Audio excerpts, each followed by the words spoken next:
Welcome, Chronomancer. This Sorceress can't die, and that's due to the power of recouping your life. Let's open a standard tier 15 map. We're currently sitting at level 83, no armor, no evasion, no block, no energy shield, just life and mana. And we're also not playing Mind Over Matter, where damage is taken from mana before life. I can pretty much just waltz into enemies and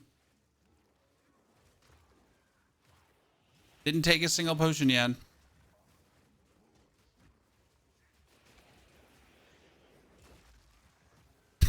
Still no potion taken. And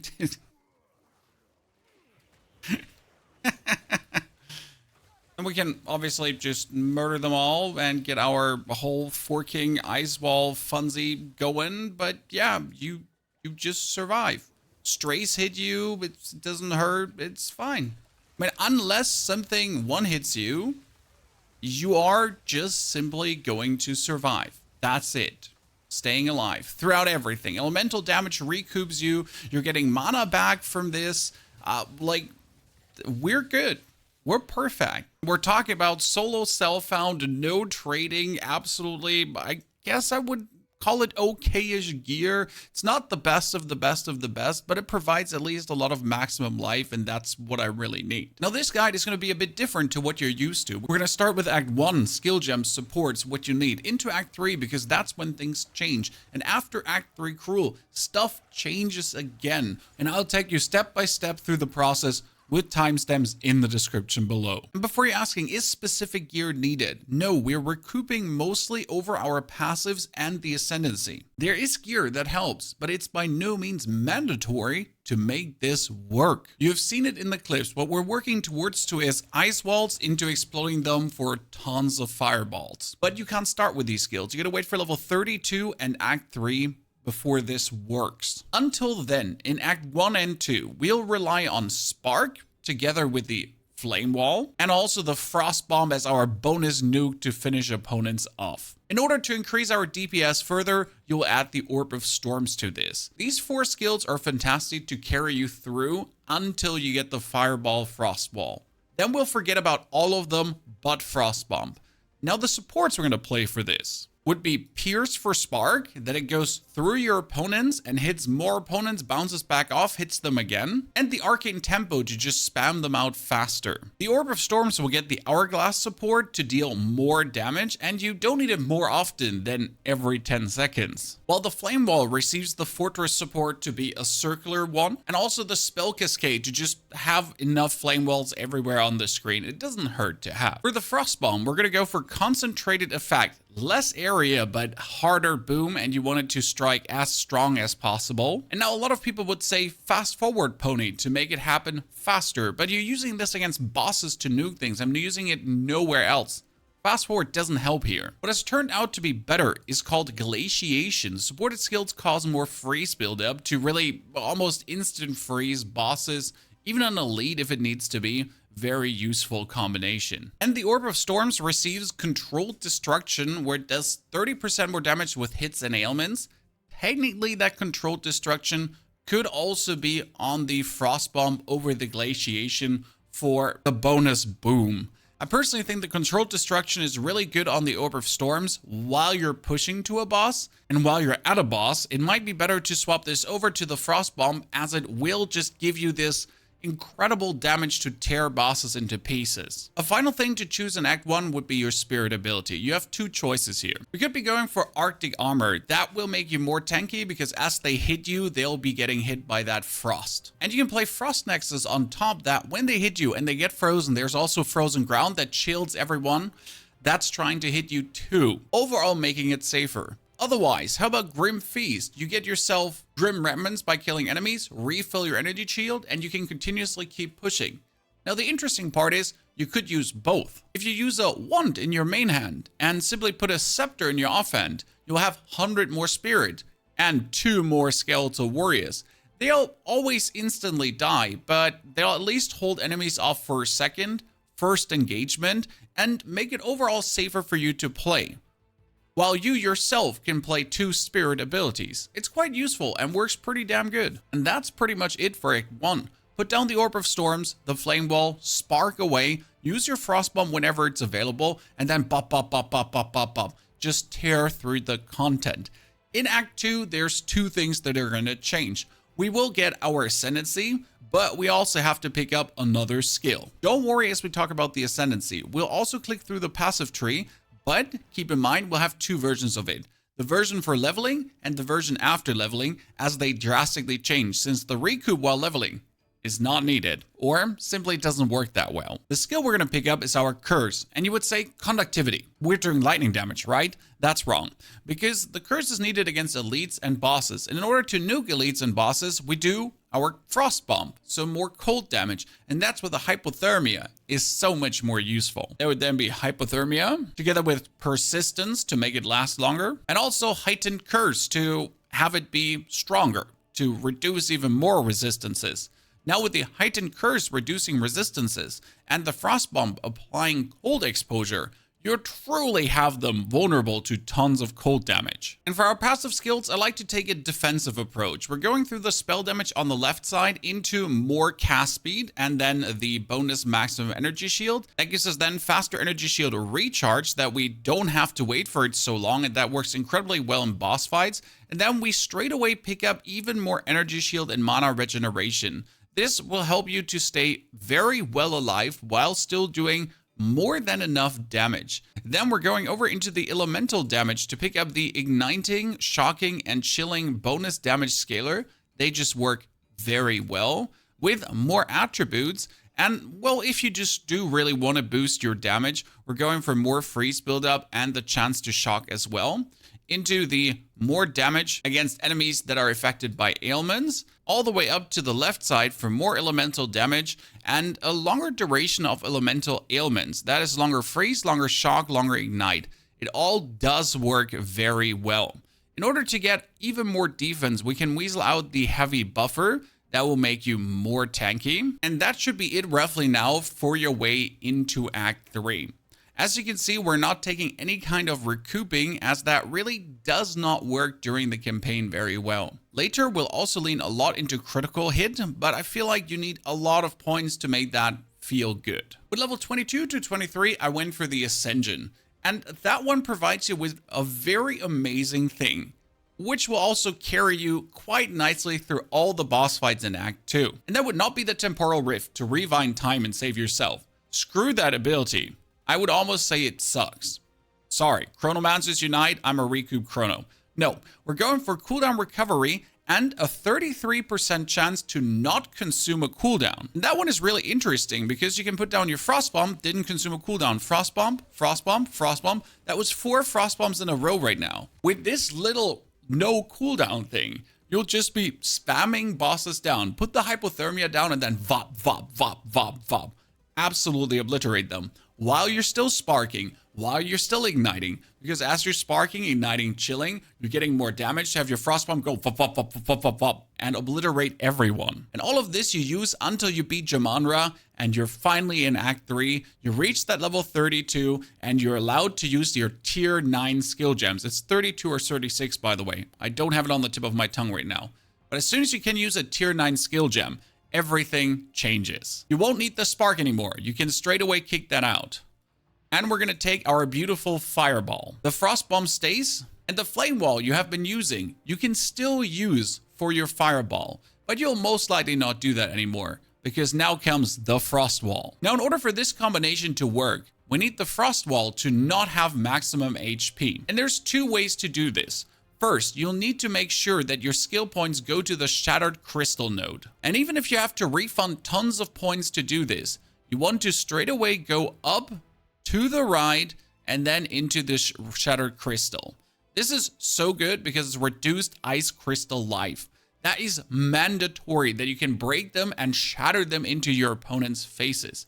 The cool thing is, as you're up here, you can also take the bonus increased spell damage for mana, the bonus mana regeneration, and then we can get even more mana regeneration as we're zooming, intelligence, and a ton of energy shield.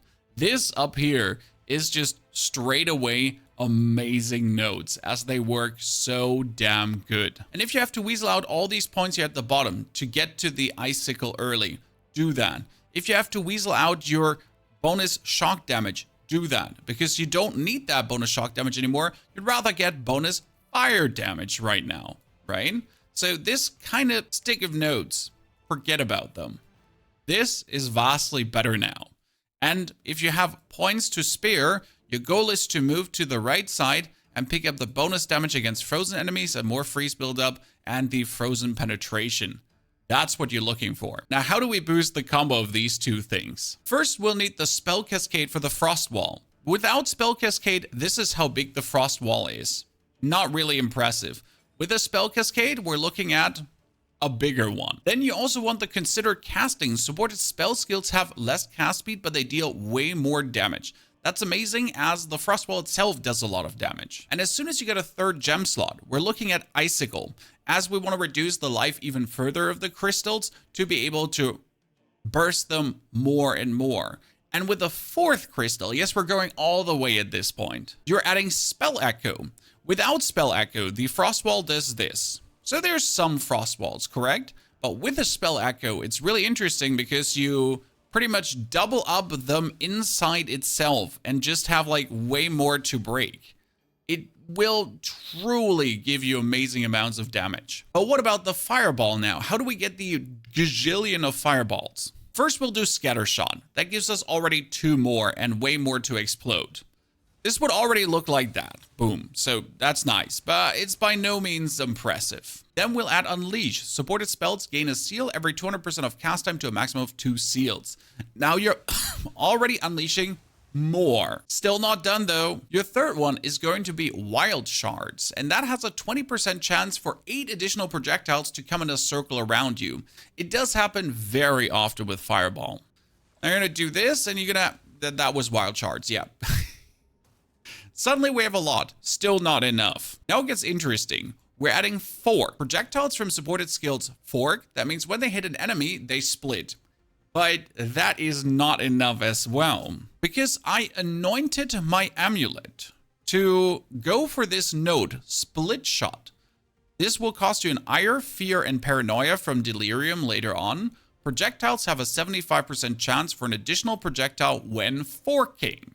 And that leads to these moments you've seen in the gameplay where the screen just blankets out completely. Because fireballs are everywhere and then just going crazy and breaking your ice from every direction. Because that's the plan. You want all your ice to always be broken for the maximum damage. The Hypothermia curse stays with you. The Orb of Storms is forgotten now. Frostbomb is still going for the concentrated effect and the controlled destruction. But you can add another thing to it as you have another gem. And that would be Strip Away to increase the cold exposure effect that the Frostbomb does, which has your curse do the insane cold resistance minus, and then the Frostbomb to expose them even further to the cold with the Frost Wall and the Fireball just going bop, bop, bop, bop, bop, bop, bop. You'll freeze your opponent permanently, you'll just insanely damage him. It's going to be such an easy breath through. And with level 38, I dared the Ascension already in the Trials of Chaos, and it worked so damn well. I think we fought the stupid bird and we just kept freezing him because screw you, bird, I hate you. But what are you going to do with your next 2 ascendancy points? Because you truly want to have the full recouping. But again, the recouping wouldn't work that well early on. During my playthrough, I did choose the Temporal Rift. But I gotta tell you, I was mostly dead before I could ever use the Temporal Rift, and I pretty much just used it for restoring mana. Because you'll walk a few steps and you can teleport back in time and technically get yourself out of trouble. But most of the time, if Sorc is in trouble, you overextend it and you instantly die. So the Temporal Rift didn't really help as much. Which means for a second playthrough, I would either go for increased cast speed every 12 seconds or probably just for the slow to enemies around me. Simple as that. To just give me more time to act, not get overwhelmed. Even if enemies are pushing me, they're slowed. Might be useful. Worst case scenario, you could already take the first recouping. Even though it's not that efficient, it at least works all the time, while the Temporal Rift does not work all the time. And that's been your gameplay now. Frostwall, Fireball, Frostwall, Fireball. Nothing stands a chance. Doriani, the Viper, dude that comes out of the wall, Blackjaw. Don't forget your curse in between. Don't forget that you have your Frost Bombs. And due to not wasting a cooldown from your Ascendancy, you have always more Frost Walls and you have more frost bombs, works plenty well. What is now the next level of escalation, the next level of bonus? And that would be throwing your Arctic Armor out and the Grim Feast, because we get something better. And that would be an Act 3 Cruel. Until then, you pretty much just get stronger with your existing abilities. You spend the passive points as we have shown you. Arctic Armor, Grim Feast out, and we're adding Archmage to the fray, which gives us more damage the more maximum mana we have. The bonus cost shouldn't matter. We have a lot of mana regeneration in our skill tree, and it works just really well with Lightning Mastery together. This will boost the damage of everything we're doing. But you'll need to have 100 spirit for it. Again, you could use Archmage earlier if you have the right level, and if you're then using a Scepter in your offhand. Only use a Scepter if you don't have a very good focus or a good two-handed staff. I've been mostly running around with a focus and a one-handed wand, but I also had something with plus spell skills. Plus spell skills are killer, wherever you have it on. We love plus spell skills. Now, as soon as we have beaten the game though, and we get into the mapping stage, things started feeling off. Because there were just too many opponents, too much open ground, and it wasn't nice with the current passive skills to survive anymore. I mean, otherwise I was fine surviving. Nothing really could stop me in the normal playthrough. But in mapping, and that's where Recoup comes in. That's where it's now Recoup time. And we will have to do some changes to our existing board. No worries, we don't have to torch everything. Good thing on Mobalytics is I can add a build variant. That would be after level 65, start of mapping. Because from this point on, we don't need any of the energy shield nodes anymore. Energy shield nodes are bad at this point, because we will pick up Eldritch Battery to turn all our energy shield into mana, which makes also these energy shield nodes completely useless. Therefore, instead of going over this side, we'll focus now on the middle. Still, we get the spell damage. Then we get the bonus cast speed, but we'll now pick up critical spell hit chance, and if we dealt a critical hit recently, we do more damage. That will be our connector, and it allows us to completely abandon here the right side. Apart from this point, because we want the more maximum mana to boost our more spell damage for more mana, and to also boost our Archmage. On top, we can now take the recouping, together with an increased elemental recovery. This one is very important because it will boost your mana significantly, regeneration-wise, but it also will work with our mana recoup. We'll get to that in a second. The points here on the right can stay for now, but we'll kick out the barrier. Up here, the barrier won't be needed anymore. What we need though is we need to go from the middle portion over to the left side to put another jewel in, but also to gain ourselves the mana regeneration. Damage is taken from mana before life. Damage is taken from mana before life. And we recoup damage taken as mana too. So we get damaged, we instantly recoup it, but also some of the damage goes on the mana, but some of the damage is instantly also recouped as mana. Works fire. And since we have connected it like this now, we can forget about all these points down here. These points are all going out. From like completely gonzo. In order to recoup more from the Shutter Crystal, you want to move over to the bonus recouping here on this side. And what you absolutely want to have is you want to go up to the side, and we're going to take even more damage taken from mana before life. Super important. And the same goes on the right side next to your bonus freeze damage nodes. You're going to go one out, and we're going to take more damage taken from mana before life. Like this, we're going to get hit. Our mana is instantly going to recoup. Our mana is going to take damage too, as our life is going to take damage, so the damage is being split up. And therefore, you already in the very early stage recoup so much that you won't be taking damage at all.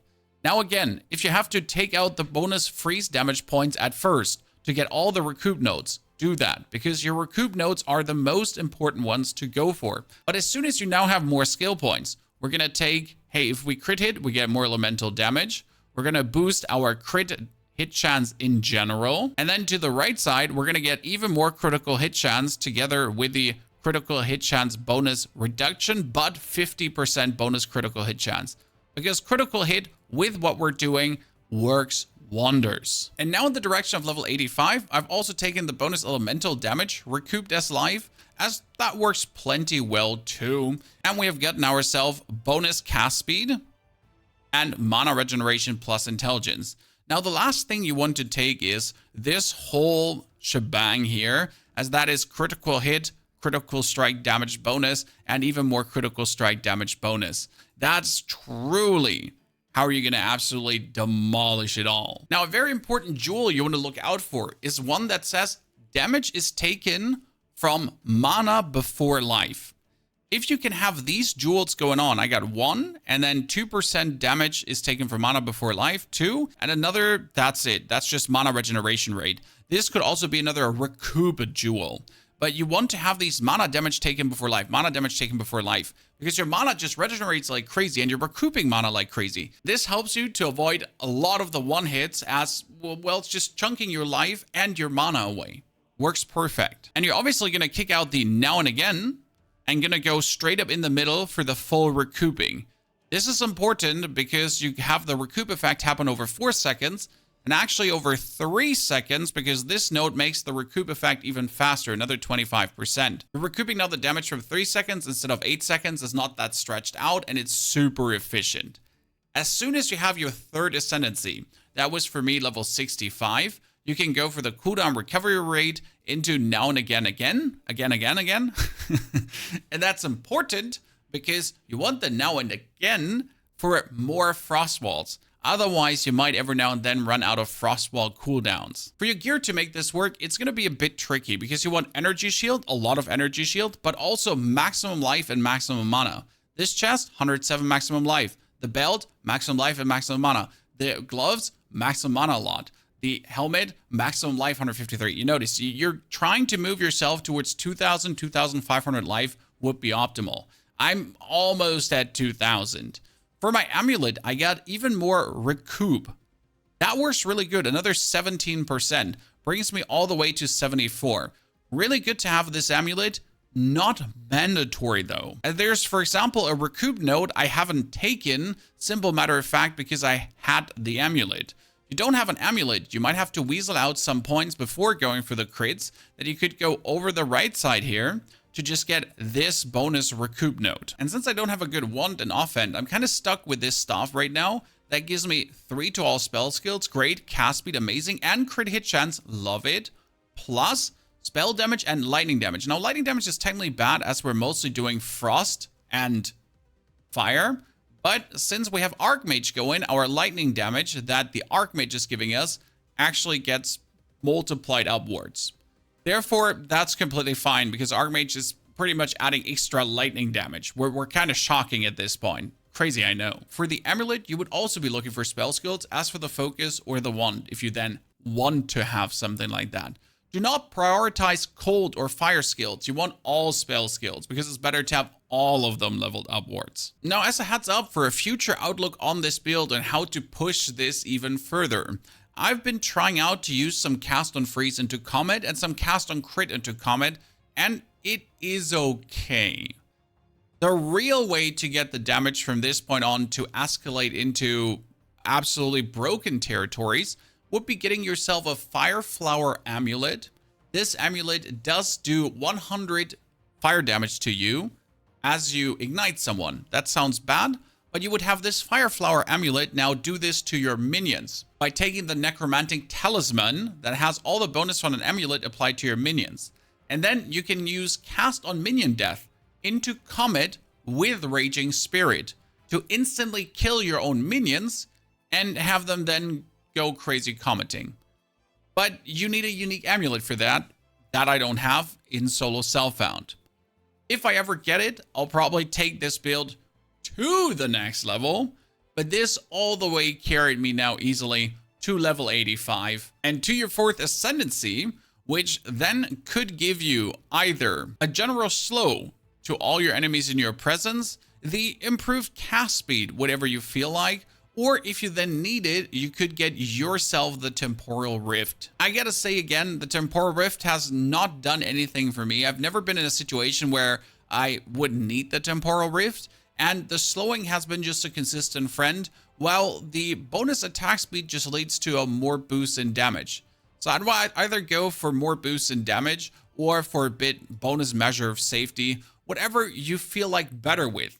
The bonus slow definitely does help in breaches and rituals to just create a more relaxed atmosphere. I've been also experimenting with points into an additional curse, into more curse duration. This will allow you to use the temporal chains. And the interesting part about the temporal chains is other effects on cursed enemies expire 25% slower. This means if you temporal chain someone that is frozen, he's just frozen longer. He's cursed longer and he's exposed longer. It is a nice thing to add bonus on bosses and elites and enemies to just have them never be able to kind of fight you. Because you're going to freeze them with the walls, then you're going to have them hypothermia, and you're going to have them temporal chained. You can just do damage longer. Ladies and gentlemen, go out there, Chronomancer everyone to death. I hope I could convince you that this is truly amazing. There's also links to the live streams where we played this and we figured this out and we kind of went through the whole campaign in the description below. If you're now looking rather for more endgame tips or how to beat that Trials of Sekhmet number 4, enjoy and have a fantastic good day.